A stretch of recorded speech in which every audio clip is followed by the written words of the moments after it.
Salut à tous et bienvenue sur Casa Milan. Victoire 2-1 du Milan à domicile face à Cagliari ce soir. Ouverture du score milanaise par Cutrone sur centre de Suso à la 10e minute. Égalisation à la 56e but de Joao Pedro. Un ballon perdu par Kessié. Et c'est Suso d'un somptueux coup franc à la 70e qui double la mise côté milanais. Victoire dans la douleur. Nous en parlons à 3 ce soir avec Superdio et Tom. Salut à vous. Salut. Tom, ça a été dur de rester dans ton téléviseur, non ? Ouais, je vais reprendre une phrase bien connue dans le monde du football. L'important, c'est les 3 points. Et là, Oui. je pense qu'on peut retenir uniquement que ça aujourd'hui. Parce qu'autant depuis le début de saison, on a pris du plaisir à voir ce Milan-là.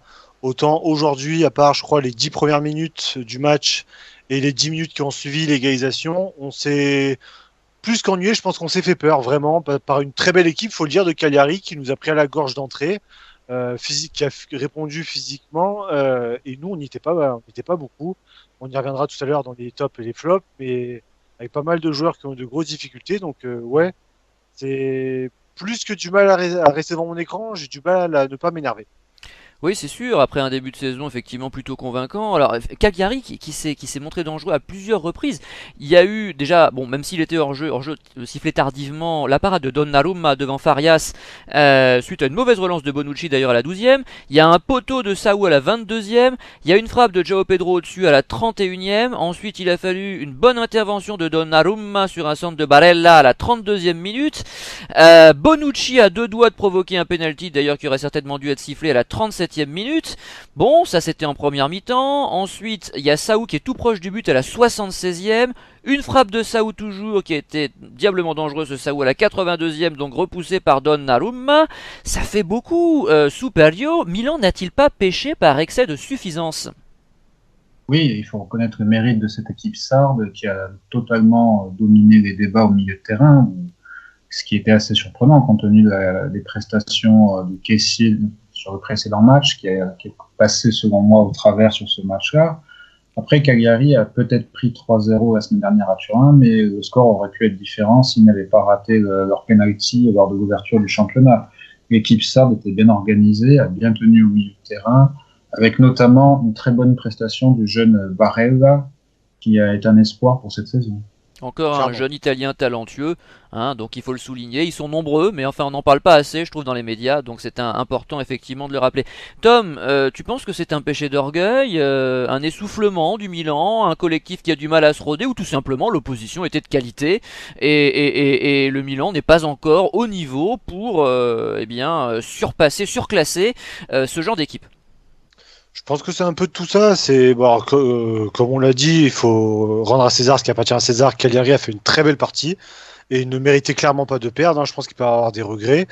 Nous, de notre côté, faut. Alors effectivement, on a fait un bon début de saison, mais c'est peut-être la première fois qu'on a une équipe qui vraiment nous a sauté dessus, clairement, qui a été agressif et dans ces cas-là, donc j'attendais justement de voir un peu la réaction du Milan et ça s'est vu, ça n'a pas été flamboyant. Je pense que avec tous ces nouveaux joueurs, ce manque d'automatisme et tout, le fait de réagir face à une équipe qui justement arrive à nous agresser comme ça va prendre du temps. Donc c'est un mélange de tout. Je pense que c'est les automatismes qui manquent, c'est Cagliari qui fait une belle partie, c'est le physique qui est pas forcément au niveau pour certains. Je pense au Turc Çalhanoğlu.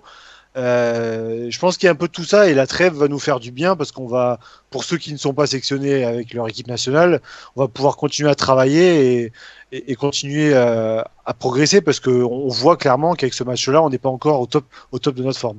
Et puis on rappelle quand même que la troisième journée, on se déplace face à la Lazio, donc on se déplace à Rome, hein. Donc ce sera une autre paire de manches et il faudra hausser le niveau de jeu. Superio. Oui, je voulais aussi rajouter que Milan, pour l'instant, c'est une somme d'individualités, hein. C'est les individualités qui ont sauvé Milan, notamment Suso ce soir, hein. On n'a pas encore une équipe, un collectif, un groupe qui est bien huilé. Donc il faudra du temps et être patient avec le prochain test, surtout contre la Lazio, qui risque d'être très difficile. Bah, c'est l'inconvénient de ces mosaïques de joueurs qui viennent un peu partout, c'est-à-dire que forcément il faut énormément de temps. Là, il y a quand même 8 nouveaux titulaires, c'est fou quand même, 8 titulaires, enfin, je veux dire, on voyait ça du côté de l'Inter à une époque, hein, au début des années 2000, il y avait comme ça 25 joueurs qui arrivaient, mais nous on n'était pas habitués à ça, on avait l'habitude d'une certaine stabilité, d'une certaine continuité. Alors forcément continuer avec ce qu'on avait avant c'était pas possible, peut-être eût-il fallu doser davantage? Nous parlons précisément des joueurs tout de suite, puisque c'est l'heure du top. Tom, tu peux te lâcher. Bon, ça va être un peu compliqué puisque le niveau de l'équipe aujourd'hui était un peu moyen. En troisième position, je vais mettre Rodriguez, qui des 4 de la défense a été, à mon sens, le plus intéressant, le plus solide et sur lequel je n'ai trop rien à dire. J'ai hésité aussi avec Borini pour rejoindre un peu ce que j'avais dit déjà dans la précédente émission. J'ai trouvé que Borini a été assez intéressant, avec toutes les limites qui sont les siennes, mais assez intéressant et un des moins mauvais. Donc c'est une sorte de co-top 3, pardon. En numéro 2, ça va être Coutronnet. Un peu comme la semaine dernière, ce petit m'épate et continue de m'épater. L'appel sur le premier but, je pense que MJ t'as dû apprécier. C'est du Inzaghi. C'est ça, c'est Inzaguesque, vraiment. Il le fait exactement où il faut et quand il faut. Et une occasion, un but. Voilà, et puis il y a eu un autre point qui m'a vraiment marqué, je ne sais pas si vous l'avez remarqué vous, c'est à un moment on prend un corner défensif et Coutronnet est au premier poteau, il dégage le ballon et ça se transforme en contre-offensif pour Borini. Ah oui, si. Voilà. Oui, exactement. À la 40e minute, d'ailleurs, très beau contre, bien mené plutôt d'ailleurs par Borini qui met en danger le gardien adverse. Et il y a un joueur quand même qui arrive à être pas loin de Borini dans cette action. C'est Coutronnet qui pourtant démarre du poteau de notre poteau de début de Donnarumma. Et enfin, on s'étonne après qu'il soit carmé à la 70e, mais il faut voir la dépense d'énergie qu'il a en cours dans le match, c'est impressionnant. C'est la fougue un peu de la jeunesse, mais vraiment il fallait le souligner parce que lui, je pense que du coffre il en a, et s'il est aussi fatigué aussitôt, c'est parce qu'il se donne énormément. Et en numéro 1, je pense que là on va peut-être être tous d'accord, c'est Sousso, qui a été un des rares à ne pas être décevant. Parce que l'appel de Coutronnet sur le premier but est beau, mais alors le centre est tout aussi beau. Le coup franc, c'est lui qui nous sauve dans un match très compliqué.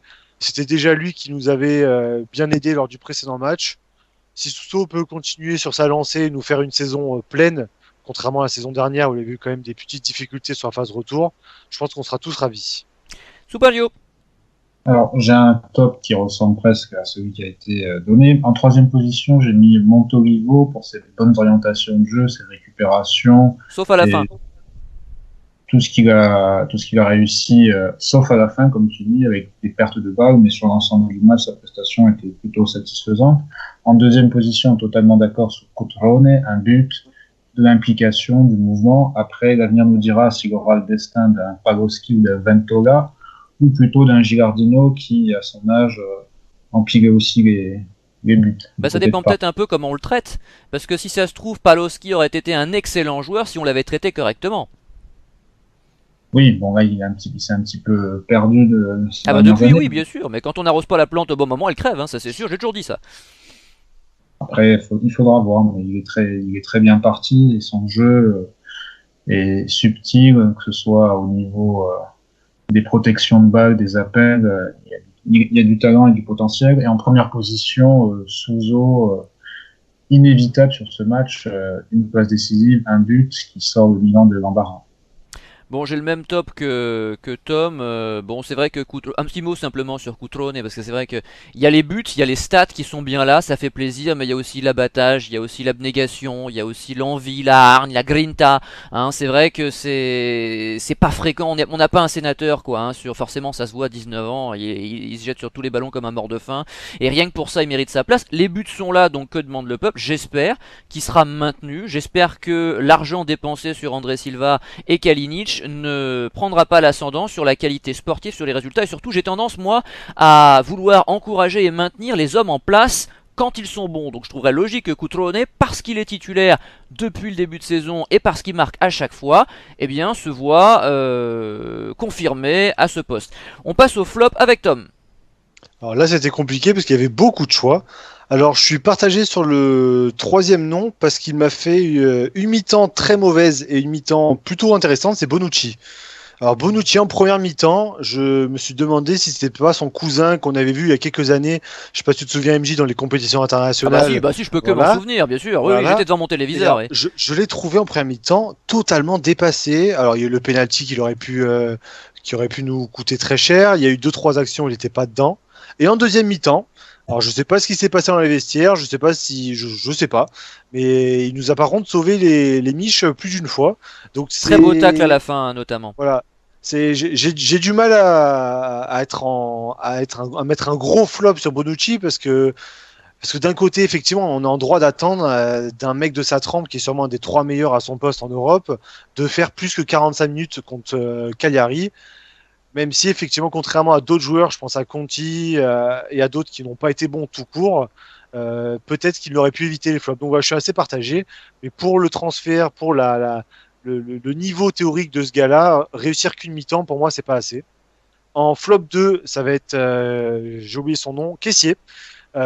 Caissier, parce que même avant le but de l'égalisation, je le trouvais déjà en dedans parce que son abattage physique ne fait pas tout et parce que là, la qualité technique lui a cruellement fait défaut. Pardon.